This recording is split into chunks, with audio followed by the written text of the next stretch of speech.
ተባረክ ያለ ቤተሰብ ካለ ለጌታ አሁን በመቀጠል ግጥም ይቀርብልናል። ግጥም ብታቀርብልን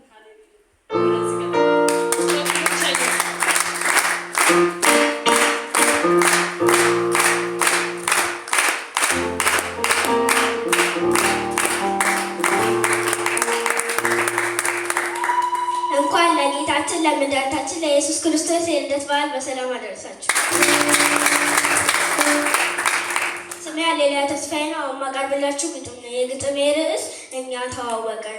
በመንገድ ላይ ሳለው ስሄድ ለአንዲት ጉዳይ በችኮላም ብዛት ኋላ ፊቴን ሳላይ ምንም ነገር አላውቅ ሀሳቤ ጉዳይ ላይ ኮሽታም አልሰማ ግራ ቀኝማ ላይ በዚያም እየሄድኩኝ ባስፈሪው ጨለማ ዙሪያዬን ከበቡ ወንበዴዎች መጡ። ግራ ገባኝ በወዴት ላምልጥ መንገድ እንኳን የለም ችዬ እንዳልፈረጥጥ ተረባረቡብኝ ንብረቴን ዘርፈው እጅግ ደበደቡኝ። ሲደበድቡኝ እንዳልሄድ ሳይሆን እንዳልቆም አለኝ።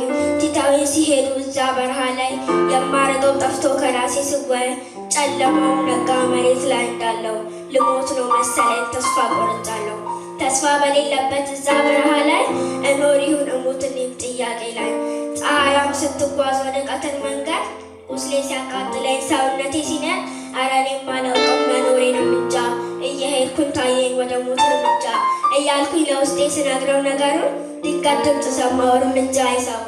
ደነገጥኩ እንደ ቀበሮ ጆሮዬን አቁሜ ከሩቅ ስመለከት አዳኜ ይሁን ብዬ ትንሽ ነፍስ ዘራው የምኖር መሰለኝ። ደሞም የሚመጣው ከሩቅ የሚታየኝ መቼም ትቶኝ አያልፍ ይመስለኛል ደግ ሰውን ማከም መርዳት ስራው የሚያደርግ ከዛ ቀትር ፀሐይ ነፍሴ ቢያተርፋት መቼ ስኖራለሁ ውለታውን ሳስበት ብዬ ሳልጨርስ ከአንደበቴ ቃላት ወዲያው ጥሎኝ ሄደ እያየበት እዝብት ማመን ከቶ አልቻልኩም ሁሉ ጨለመብኝ መሰለኝ የሞት ፍርድ የተፈረደብኝ እንዴት ሳይረዳኝ በሚል ብስጭት ነድጄ አለኩኝ በፀሐይ ስቀል ነፍሴ ለሁለት ክፍልፍል አለች።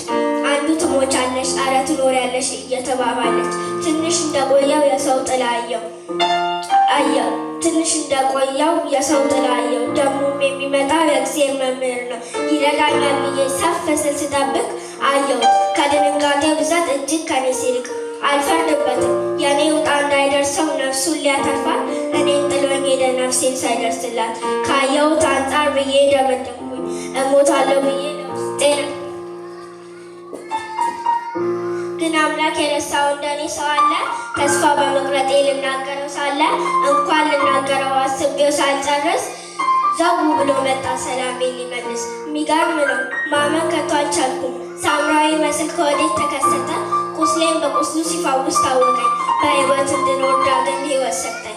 ተፈውሼ ስነሳ ውለታውን ልተርክ ማጣራት ጀመርኩኝ ስላዳኝ ታሪክ እንዲህ ይመስለኛል ቃሉንም ሳነብ በእርሱ ስኖር መሆኑ በራል መድኃኒት ያለ ገልጬ ሳነበው ታሪኩ ከድንግል ማኅፀን ለእኔ መወለዱ የአዳኜ መምጣት ገና ገባኝ አሁን የመዳንን ሚስጥር ለእኛ ሊገልጥ እኔ የገረመኝ አንዱን ቃል ሳነባው ሰባ ሰገል ሀብታም ከሩቅ የሚያስመጣ የምስራች ብሎ ለእረኞች ሲነግር የምስራቹ ቃል አንከልክሎ ሲሰጥ በተርታ አሰልፎ በግንባር ሲያሰግድ የንጉሥ ቤተ መንግሥት እንዲያው የሚያናውቁት እኔ ሰርቼ አላውቅም። ይህን ወይ የአንድ ሕፃን መውለድ ሕፃኑ ውልደቱ የዳዊት ዘር ነው የተወለደውም በቤተልሔም ነው። እውነት እላቸዋለሁ ፍዳውን ወደ ምሕረት ሊቀይረው መጥቷል። ኧረ ተቀበሉት መሲሁ ተወልደዋል።